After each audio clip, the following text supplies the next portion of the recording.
انت بتحب ان انت حب واحترام وتخاف حب واحترام وهو رغم ذلك بمنتهى التواضع والبساطه كان ملتزم بالمواعيد جدا. كانوا زي كان زمان في قول يقول لك ايه ده فلان ده مواعيده انجليزي، مواعيد مشهورين الانجليزي بقى يقولوا في الوسط مواعيد صنباط. كان ميعاده بالثانيه، لو حد اتاخر عليه دقيقه يقوم واخد عربيته وماشي، هو يروح قبل الميعاد بربع ساعه يستنى مثلا يعني. عكس بليغ تمام. لا بليغ كان بليغ يعطيك الموعد ويروح ما يجي. اسمع كده. حتى ليلة زواجه كلمه صباح كلمته فينك يا بليغ؟ هو المفروض يجي يتزوجها. صباح صباح ايوه.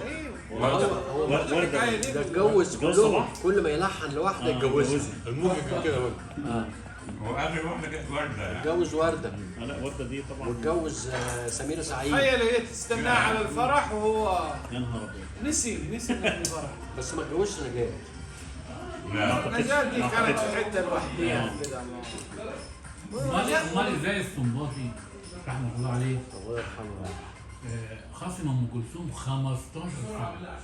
لا هم مش 15، اختلاف بس اختلف. هو مده كبيره بس مش 15. اختلاف صح؟ المده دي انا طبعا مش عارفها بالظبط، لكن المده دي بقى اللي هي ايه، عبد الوهاب لحن لها وبليغ لحن لها والموجي لحن لها وعبد الوهاب لحن لها وسيد مكاوي لحن لها. كل دول لحنوا في فتره الانقطاع بتاعهم. كانوا بيتحايلوا عليها بس يعني وقت ما كان يعني وصفه عشان تقبل لحن سيد مكاوي او لحن الموجي كده يعني. لا بس انا اللي سمعته انه اختلاف بس مش خصام. لا ده اختلاف على أيوة. نهايه الاطلال. لا الخصام هي كان كانت مع رافض، هي كانت رافض دي حاجه ثانيه. الخصام كان مع احمد رامي. احمد رامي كان بيموت فيها.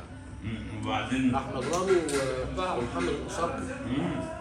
وبعدين غنوا لها اللي كان بيقعد وراها بالعود. غنت له اغنيه بتاع جددت حبك ليه من زمان يعني. ايوه ده رامي عاملها لها ليه؟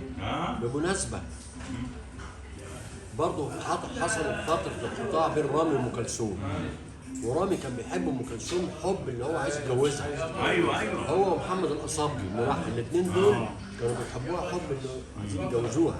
هي كانت بتحبهم جدا كفنانين بس ما لهاش حكايه جواز. لما بعدت عن رامي شويه رامي فقد الامل خالص. هذا اخويا وحبيبي.